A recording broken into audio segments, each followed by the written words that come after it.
acende o fogo em mim. Refinado serei, precioso metal, pobre nu, humilhado estou, vem me ornar, não me envergonharei, acende o fogo em mim.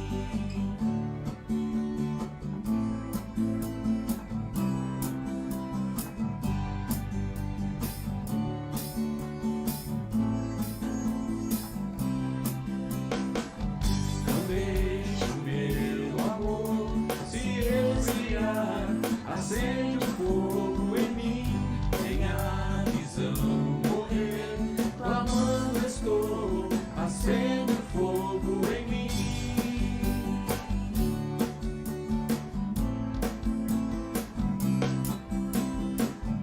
Eu sei meu coração, você conhece, acende o fogo outra vez, ó vem me corrigir, por seu amor, acende o fogo outra vez. Refinado serei, precioso metal, pobre nu, humilhado estou, vem me ornar, não me envergonharei, acende o fogo em mim.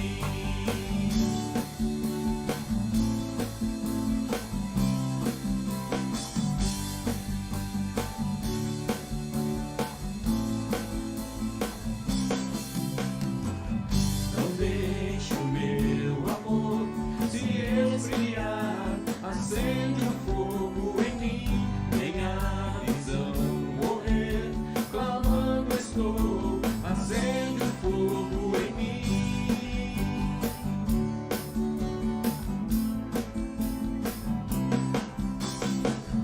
Descer meu coração, você conhece, acende o fogo outra vez, ó vem me corrigir, por seu amor, acende o fogo outra vez. Refinado serei, precioso metal, pobre nu, humilhado estou, vem me ornar, não me envergonharei, acende o fogo em mim.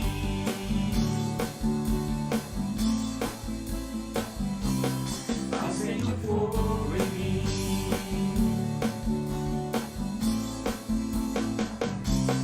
Acende o fogo em mim. Acende o fogo em mim.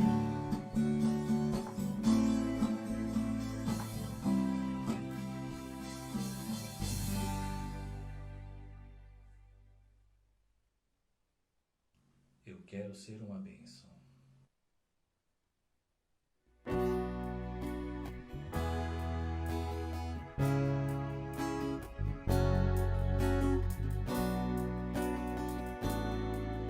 Não quero viver para mim mesmo, eu quero servir o amar irmão, compartilhar e dividir tudo que tenho com você. O meu amor, meu coração, meu lar e até o pão.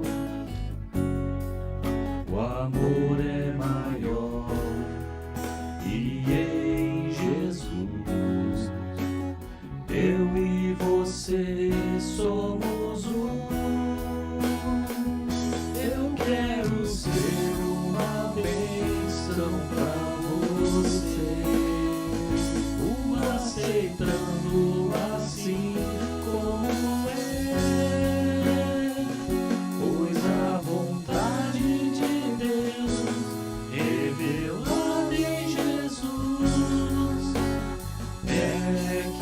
Sejamos um. Eu quero ser uma bênção pra você, em compromisso e dedicação. O amor é dom de Deus, pra sempre vou dizer. Em Jesus eu amo você. Eu quero ser uma bênção pra você, em compromisso e dedicação. O amor é dom de Deus, pra sempre vou dizer. Em Jesus eu amo você. O amor é dom de Deus, pra sempre vou dizer. Em Jesus eu amo você.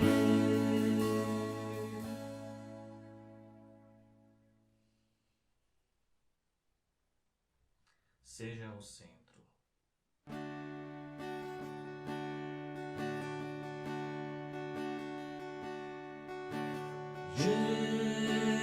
Jesus, seja o centro,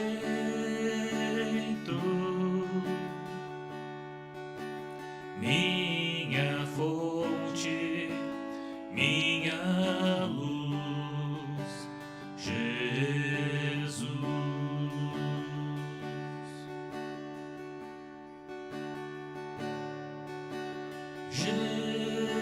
Jesus, seja o centro,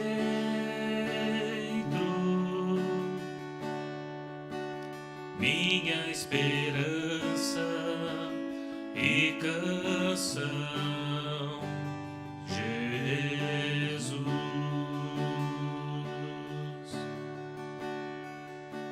Seja o fogo em meu ser, seja o vento a soprar, a razão de viver, Jesus, Jesus.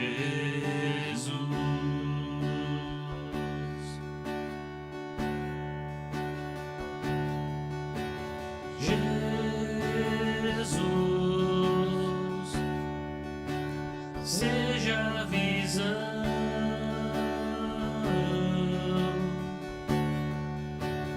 meu caminho, direção, Jesus.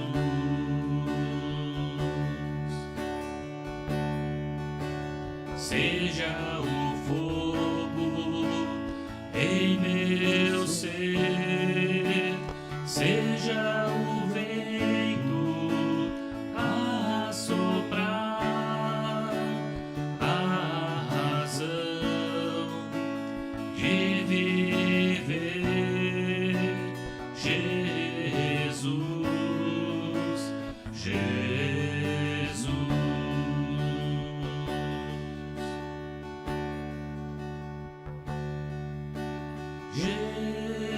Jesus, seja o centro,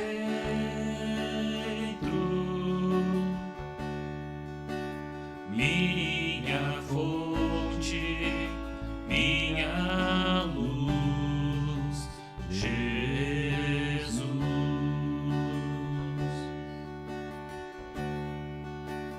Minha esperança e canção, Jesus.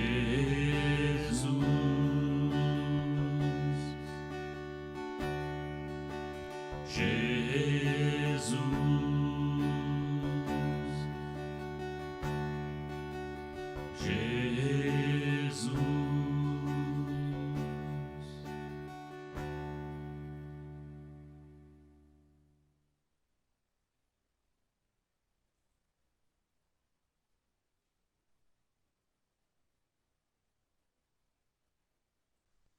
Bom dia a todos, a quem ainda não cumprimentei.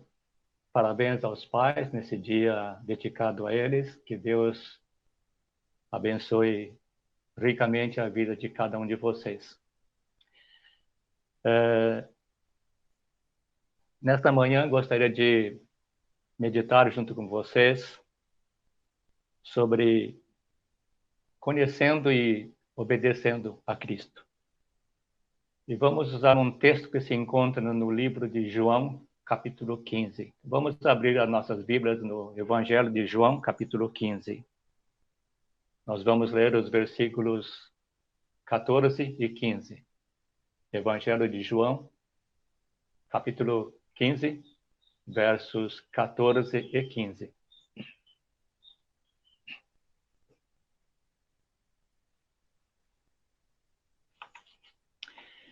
Eu vou ler na versão NVI. Acompanhem no texto que vocês têm em mãos. Assim diz a palavra de Deus. Vocês serão meus amigos, se fizerem o que eu lhes ordeno. Já não os chamo servos, porque o servo não sabe o que o seu senhor faz. Em vez disso, eu os tenho chamado amigos, porque tudo o que ouvi de meu Pai, eu lhes tornei conhecido. A Bíblia traz exemplos de homens que foram chamados amigos de Deus, porque essas pessoas viveram na presença de Deus e numa comunhão bastante estreita com Ele. Temos nomes como Enoque, Noé, Abraão, Moisés e Davi. E ao estudarmos a vida dessas pessoas, nós poderíamos talvez dizer que eles foram escolhidos para a realização do propósito soberano de Deus pela maneira como eles viveram e como Deus atuou na vida deles. Existe uma outra pessoa que no auge do seu sofrimento lembra do seu passado e ele fala: a amizade de Deus estava presente em meu lar. É uma declaração, um testemunho fantástico, muito extraordinário. Eu estou falando de uma pessoa que nós conhecemos. Jó perdeu seus bens, seus filhos, foi acometido de feridas por todo o corpo.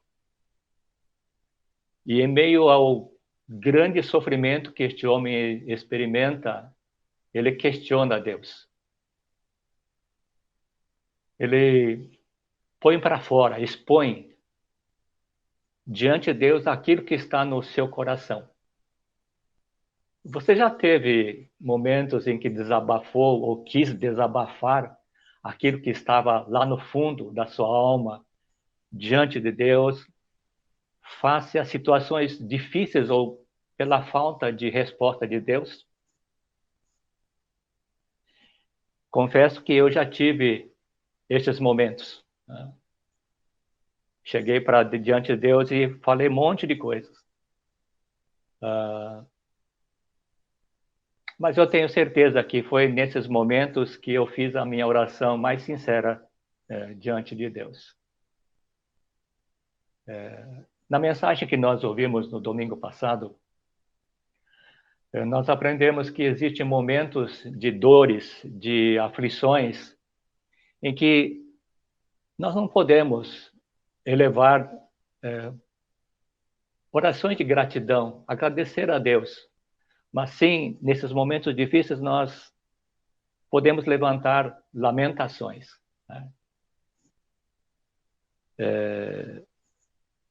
Lamentações e não queixumes, nem lenga-lenga. E Deus ouve com paciência e amor as nossas lamentações. Aprendemos que Deus ele não fica indiferente diante dos nossos sofrimentos e está sempre ao nosso lado. E podemos depositar a nossa confiança nesse Deus amoroso.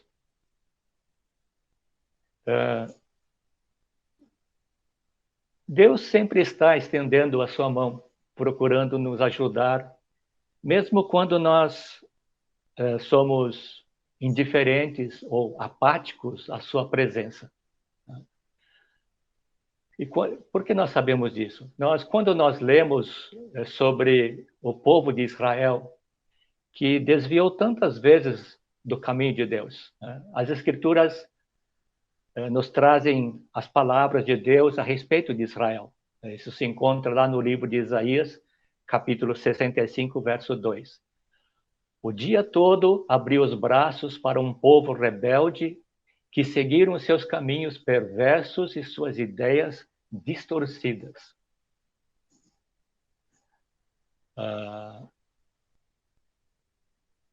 Temos ouvido várias vezes o pastor pregar sobre que Deus está sempre caminhando ao nosso lado, né? Dizendo, vamos fazer isso juntos, né? O que a gente nota é que Deus está sempre no nosso encalço, né? Está sempre na nossa cola, como diria no linguajar de hoje, né? Quando 2 discípulos estavam a caminho de Emaús, aquela pequena vila perto de Jerusalém, conversando sobre o que aconteceu com Jesus, né? O próprio Jesus aparece e caminha com eles e depois explica, né, a Escritura, tudo aquilo que foi profetizado a respeito dele. Quando os discípulos mais próximos de Jesus estavam reunidos e com medo dos líderes religiosos, Jesus se apresenta diante deles e diz, paz seja com vocês. É engraçado que Jesus tinha motivo de sobra para repreender os seus discípulos, mas ele diz, paz seja com vocês. Jesus é um verdadeiro amigo. Uma vez um pastor perguntou para um grupo de pessoas em um estudo bíblico, você tem um verdadeiro amigo? Se você tiver, explica por que ele é um verdadeiro amigo.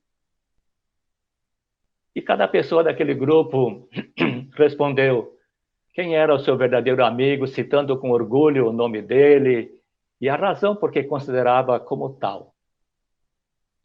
E a cada resposta que as pessoas iam dando, características como amoroso, perdoador, influência positiva, apoiador e confiável, que não fofocava, inspirava fortes valores, fazia sacrifícios para ajudar e suportava as deficiências das pessoas, né? Todas essas características, elas encontram um suporte bíblico nas diversas passagens da Bíblia. E após ouvir o grupo falar sobre os seus amigos, o pastor pergunta a eles, ninguém mencionou o nome de Jesus. Ele não é amigo de vocês?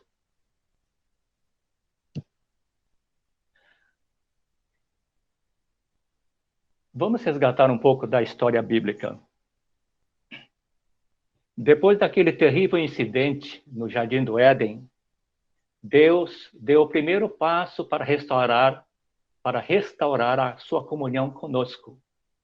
Porque esse foi o seu plano desde o começo, muito antes de que tudo fosse criado.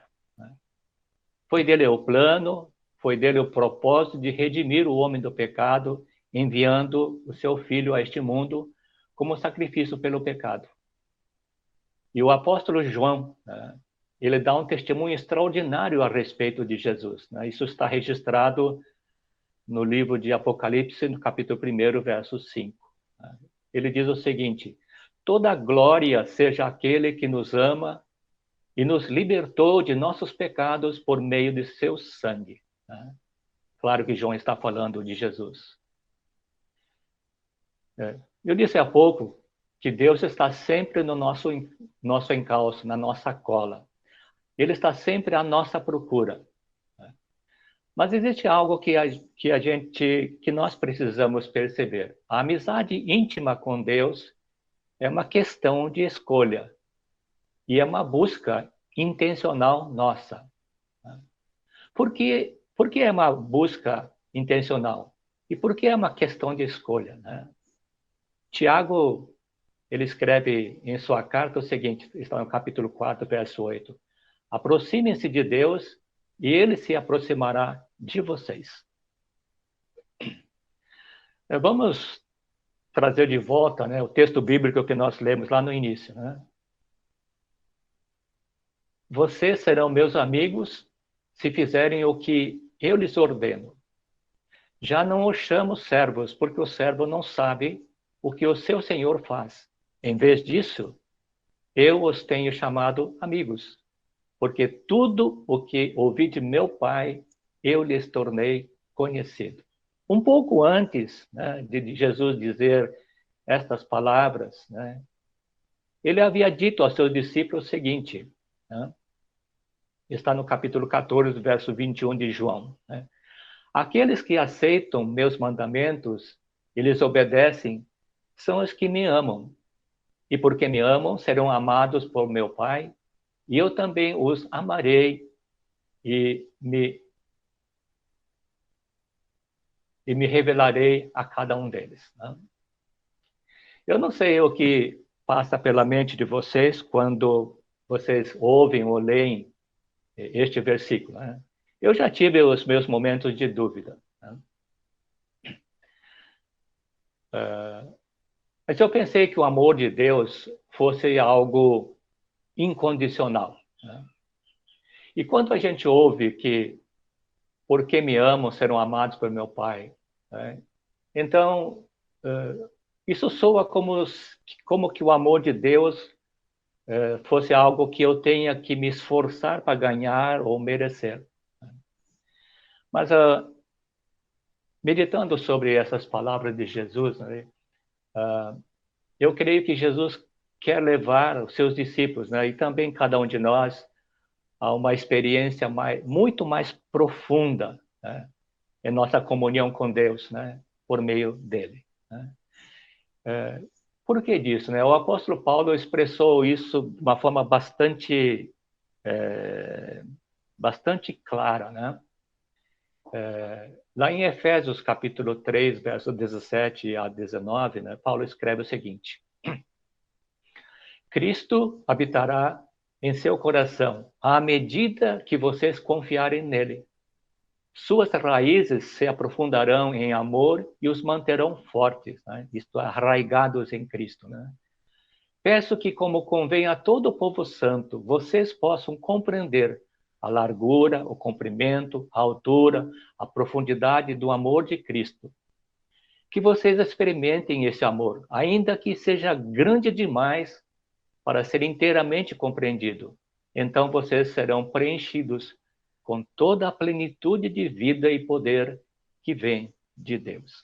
São palavras extraordinárias de um homem que viveu muito próximo de Deus, né? Que andou com Cristo. Né? Vamos pensar um pouco conhecendo a Cristo, né? Que foi o tema da mensagem que eu mencionei no início. Né? Como podemos afirmar que conhecemos alguém? Podemos responder dizendo que reconhecemos a pessoa, que distinguimos o que é diferente nessa pessoa se nós compararmos com outras pessoas. Podemos ainda, talvez, acrescentar que estamos acostumados com o que a pessoa faz, porque nós conversamos com ela, passamos tempo juntos, visitamos a casa dessa pessoa, conhecemos a família. Ou talvez possamos dizer, confiamos nela porque nós compartilhamos os nossos sentimentos pessoais, partilhamos de assuntos pessoais. Mas conhecer a Cristo não é o mesmo que conhecer a história da sua vida. Muita gente conhece a história da vida de Jesus, né? Mas conhecer a Cristo também não é conhecer a doutrina correta a respeito de Jesus, né? Também não é conhecer o seu exemplo moral, a sua grandiosa obra, né, em nosso favor. Então, a pergunta importante que nós precisamos fazer, ou melhor, como posso conhecer a Cristo mais intimamente? Né? Não basta apenas um conhecimento intelectual. Né? Talvez cada pessoa tenha uma resposta diferente, né, dependendo do que ela conhece a respeito de Jesus. Entretanto, para termos uma resposta convincente, uma resposta correta, precisamos de algo, de uma resposta que esteja de conformidade com a palavra de Deus. E a resposta bíblica para um relacionamento contínuo, progressivo, íntimo com Jesus é obedecê-lo, é a obediência. Crescemos no conhecimento mais íntimo de Cristo, obedecendo-lhe. E a palavra de Deus, lá em Salmos 25:14, diz: o Senhor é amigo dos que o temem. Mas é preciso fazer uma ressalva, né? Crescer no conhecimento de Cristo e obedecê-lo somente é possível para as pessoas que creem nele. Para as pessoas que foram feitos uma nova criatura. Para aqueles que receberam o perdão de seus pecados. E para aqueles que receberam Jesus como Salvador e Senhor de suas vidas. E reverenciam, têm temor pela sua presença. É interessante lembrar de um versículo bíblico que está lá no Velho Testamento, em Oséias, capítulo 6, verso 3. Né? O profeta Oséias escreveu sobre a excelência de conhecer a Deus. Né? Diz ele: como precisamos conhecer o Senhor, busquemos conhecê-lo. Né? Conhecer a Deus, conhecer a Jesus deve ser a nossa meta, o objetivo constante da nossa vida. Mas também não basta apenas só conhecer, é preciso obediência. Né? Então, vamos pensar um pouco sobre obedecendo a Cristo. A obediência a Cristo é a evidência de que nós amamos a Ele. Por que disso? Alguns textos bíblicos externam a conversa de Jesus com seus discípulos naquela última noite, naquela última ceia, né? E nos dão uma evidência clara da importância de obedecer a Deus, obedecer a Cristo, né? João, o apóstolo amado, registrou o seguinte, né? Lá em João 14:15, se vocês me amam, obedeçam aos meus mandamentos. João 14:21, aqueles que aceitam meus mandamentos e lhes obedecem são os que me amam. João 14:23, quem me ama faz o que eu ordeno. João 14:24, quem não me ama não me obedece. Vamos tentar ordenar os nossos pensamentos para compreender o que significa obedecer a Cristo.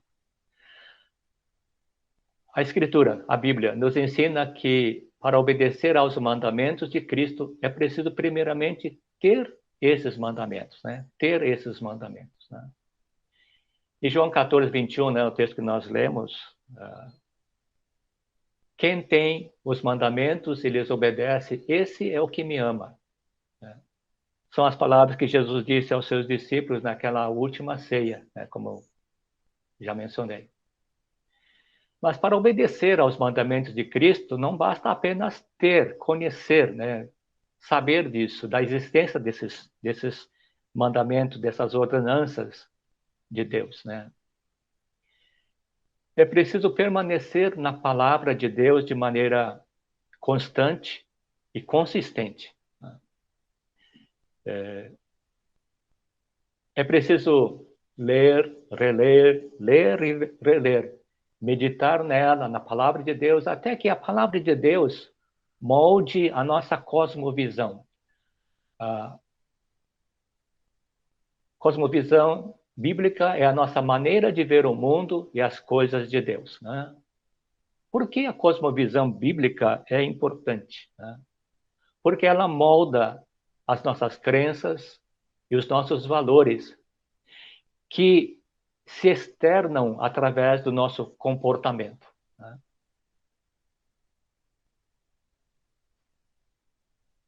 Quando nós temos a palavra de Deus, quando nós permanecemos na palavra de Deus, quando surge alguma tentação que nos induza ao pecado, a palavra de Deus, ela brilha, ela aparece como um flash dentro da nossa mente, né? É importante atentar para as palavras que o salmista, né, ele escreveu, né, em Salmo 119:11. Guardei a tua palavra em meu coração para não pecar contra ti. Então, obedecer aos mandamentos de Cristo significa guardar esses mandamentos.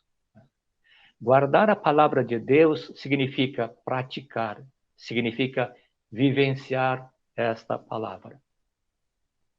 E quando nós falamos sobre mandamentos, né, logo vem à nossa memória, pelo menos na minha, vem os 10 mandamentos. Né?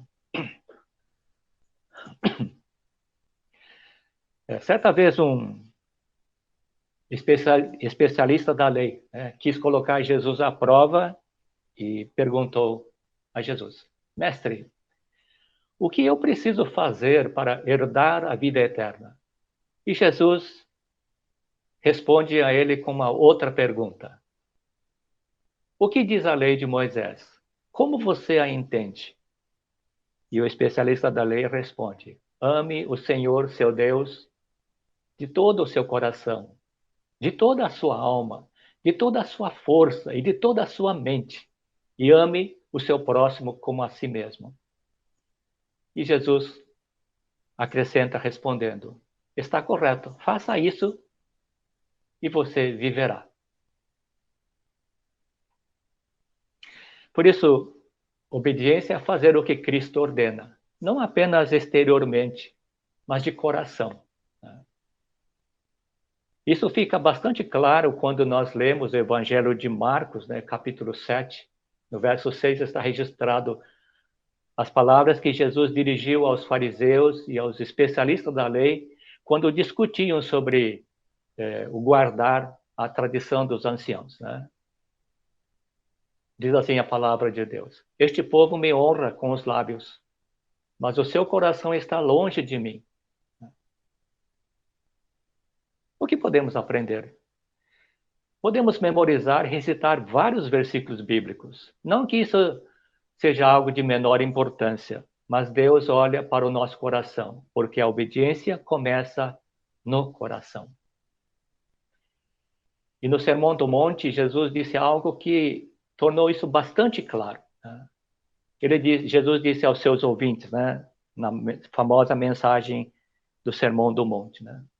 Quem ouve as minhas palavras e as pratica é tão sábio como a pessoa que constrói sua casa sobre uma rocha firme. Mateus 7:24. O Sermão do Monte nos traz ensinamentos preciosos para o viver nosso de cada dia. Vamos ler mais um texto bíblico, né, que se encontra em 2 Timóteo, capítulo 3, verso 16. Né? Lá diz o seguinte: toda a escritura é inspirada por Deus e útil para nos ensinar o que é verdadeiro, para nos fazer perceber o que não está em ordem em nossa vida. Ela nos corrige quando erramos e nos ensina a fazer o que é certo. Eu conheço pessoas que não concordam com algumas passagens bíblicas, porque chocam com a sua maneira de encarar a vida cristã. Não podemos escolher quais ensinamentos obedecer com base em nossas preferências ou em nosso entendimento pessoal. Né? Mas à medida que a gente lê a palavra de Deus, né, às vezes a gente pensa assim: eu tento obedecer a Deus, eu tento obedecer a Cristo, mas eu cometo muitas falhas, né? Será que eu não amo Jesus o suficiente? Será que eu não sou um verdadeiro discípulo?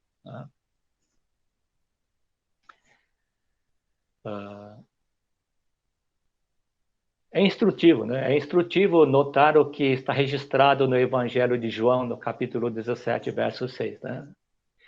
O capítulo 17 de João, contém, né, a famosa oração sacerdotal de Cristo, né? E Jesus ora em favor dos seus discípulos dizendo: eu revelei teu nome àqueles que me deste do mundo. Tu os deste a mim, e eles obedeceram a tua palavra. Atente para isto. Eu revelei teu nome àqueles que me deste do mundo. Tu os deste a mim, e eles obedeceram a tua palavra.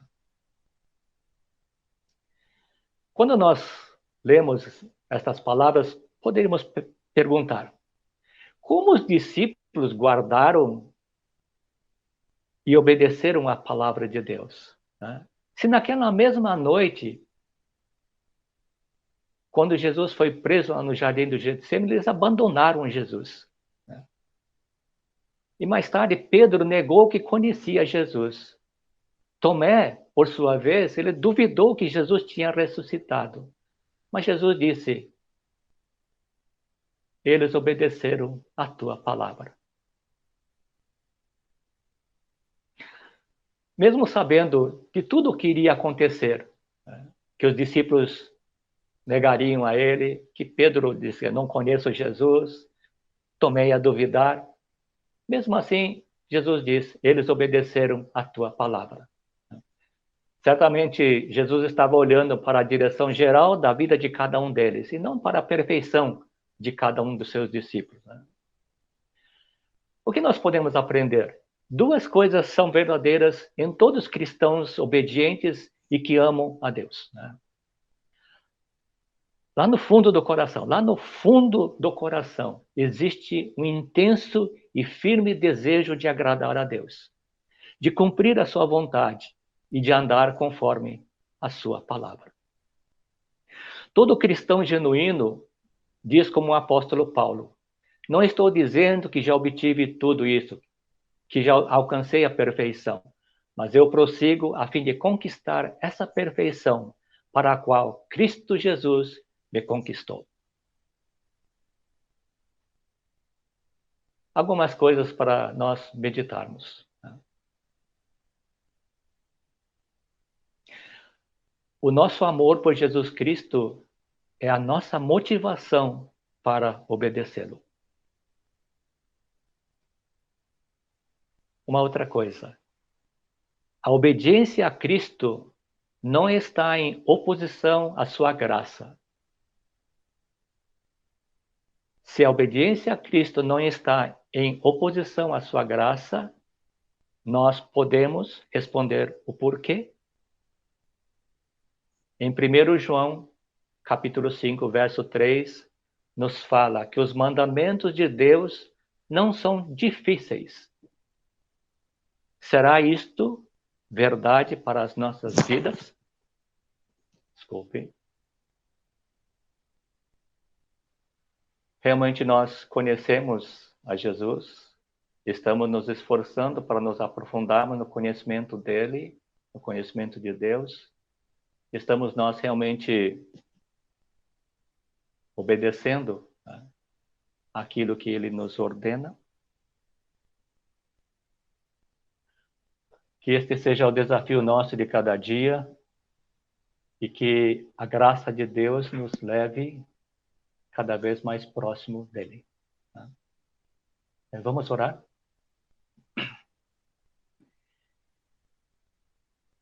Eterno Deus e nosso Pai Celestial, nós aprendemos com Jesus, teu amado Filho, sobre humildade e obediência. Pois ele deixou a glória dos céus e baixou a este mundo em forma humana. Humilhou-se e foi obediente até a morte, e morte de cruz. Senhor, capacita-nos para podermos trabalhar com afinco a salvação que recebemos de Ti, obedecendo a Ti com reverência e com temor. Capacita-nos para vivermos conforme os Teus ensinamentos dia após dia. Dá-nos, Senhor, o desejo e o poder de realizar aquilo que agrada a Ti, para que a nossa vida seja uma luz resplandecente no mundo em que tanto precisa da tua graça, do teu amor e da tua salvação por meio de Cristo Jesus. Assim nós oramos, ó Deus, agradecidos, em nome de Jesus. Amém e amém.